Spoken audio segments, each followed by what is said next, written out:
Hey there, YouTube. Alex Benda here, and I'm going to be talking about ideas and inspiration. This video is a few months late, as I promised people, but it's here now.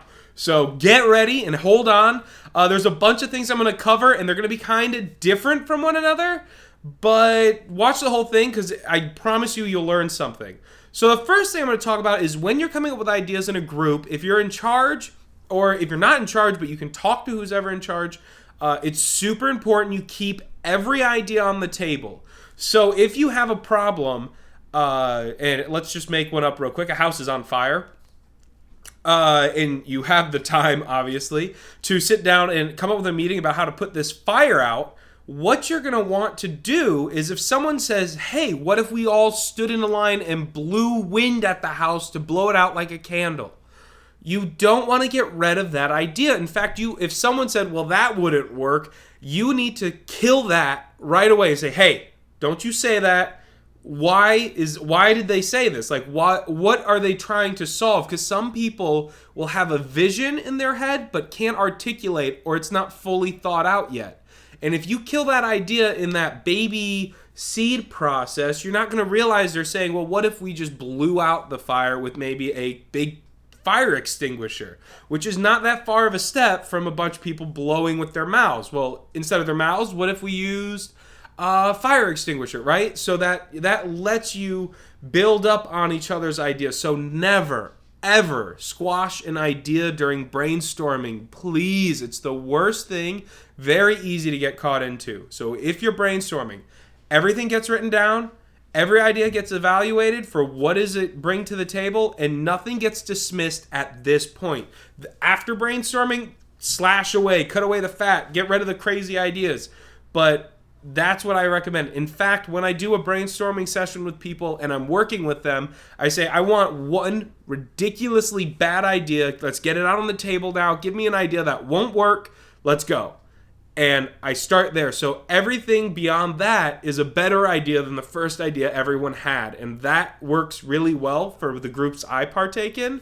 So brain grouping people, you get away from that brain think where people kind of cling to an idea even if it's not the best. The next thing I'm going to tell you is how to force creativity. And that's what this video is really about. But this is personal, where that previous sections when you're working with other people. Even with yourself, you can do that. You can say, well, that's not going to work. No, write it down. It's a good idea. But, so this is forcing creativity, and what you're going to want to do here is a few things, and I'll tell you what works for me. One is I pick a really large number, and I write that many ideas for that problem.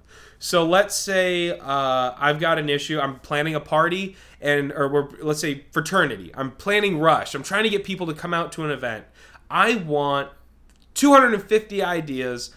No matter what, I have to hit that mark of how to get people to come out. And at first, you're going to get really great ideas. What if I paid people? What if I had a really fun event? What if I got a celebrity? By the time you get to 230, you're going to be saying, like, what if I kidnapped them and brought them out?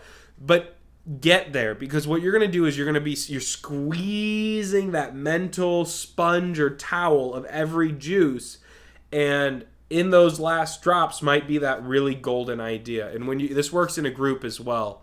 So I really recommend setting a overachievable goal, because that's where you're going to get silly ideas. But again, when you start getting loopy, that's getting into that creativity mindset, and that's what you're really trying to do. You're not going to have a great idea right off the bat. And if you do, it's going to be the same idea everyone else has right off the bat. It's only when you sit down and think that you're really going to come up with something of value. The next one I recommend is a mind map, which I grew up learning is called a brainstorming tree or a brainstorming map. But it's where you have whatever issue is in the middle. And this also works for when you're writing. You have whatever issues in the middle. So, cooking. Let's say you're going to buy someone a gift. We'll put Kayla's in the middle, right? And outside, I'll draw interest of Kayla's or other solutions to a problem, which would be, what do I get Kayla for Valentine's Day? Well, I know she likes cooking. I know she loves stationery. I know she likes planning. I know she likes me. I know she loves TARDIS. And so now I've got that drawn out. Underneath that, I'm going to draw those ideas out. I'm going to take them to the next step, and that's going to be TARDIS. All right, what if I got her and TARDIS a cute little picture frame? Or she loves cooking. What if I got her something over here? And so I flesh out those ideas, and that is a really, really good way to come up with things. Even if you think you don't need it, it's so fast and easy. It improved my writing. My dad told me, and I've used it my whole life, is that, Alex, even if you know what you're going to write about, do this first, and you will never have difficulty or bad grades that I had.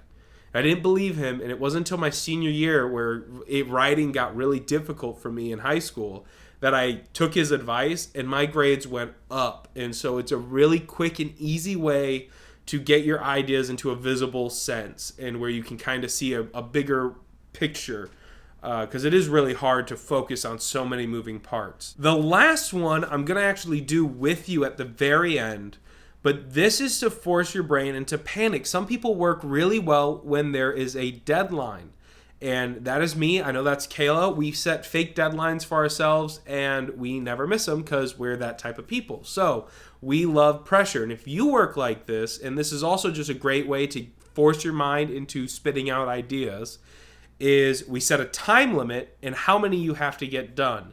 It's really great when you have a proctor, and so I'll be proctoring at the very end, a minute. But what it is, okay, you've got a minute. All right, I want you to write as many ideas as you can. You've got a minute, go. And then at 30 seconds, have someone or you set another goal immediately. Okay, you've got 30 seconds left. I want 10 ideas, go. Or I want 15 ideas in the next 30 seconds. You have to do this. Go. And all of a sudden, your mind goes, it's kind of like where you're like, I was thinking fast, but now I'm panic thinking.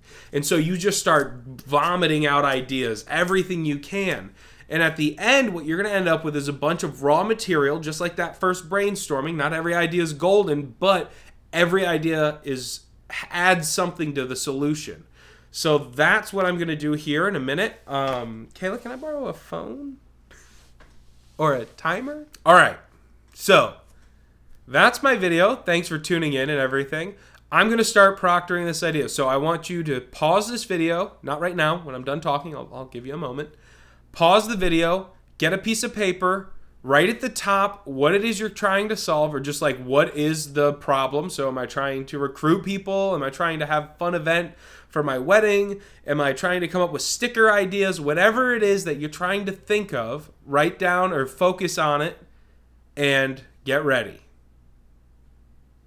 Okay, so now you've got your paper, you've got your pen, pencil, blood-covered paintbrush, whatever you're going to use to mark down. And we're going to go. I want you to come up with as many ideas as you can in a minute. Go.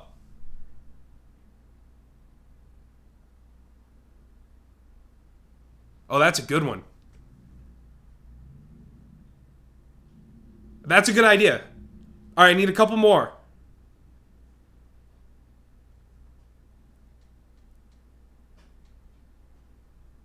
No, don't stop. Keep going. I don't care it's a bad idea. Go.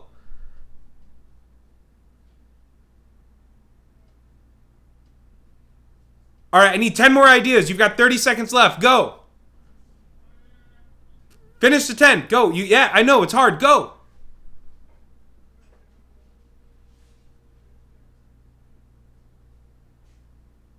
Almost.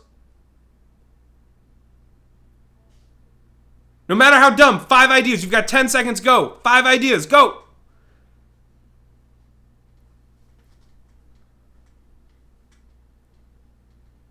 Done. You're done. Drop the pen. Just kidding. Finish that sentence. It's probably really valuable. All right, that's it. That's the video. That's all I did. I'm done.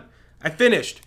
Watch that as many times as you need it to come up with 100 ideas. Whatever makes you happy. Slow it down and do it that way. Whatever. Do it yourself. It's great. Thanks for tuning in. If you like this video, hit subscribe. If you think this was completely a waste of your time and you knew everything, tell me how you come up with ideas and force creativity. That is basically what I do when I really need ideas. And I'd love to hear what other people do, because that works for me, and I haven't found anything else. So thank you so much for watching. Like this video, hit subscribe on this awesome, wonderful channel, and I'll see you guys later.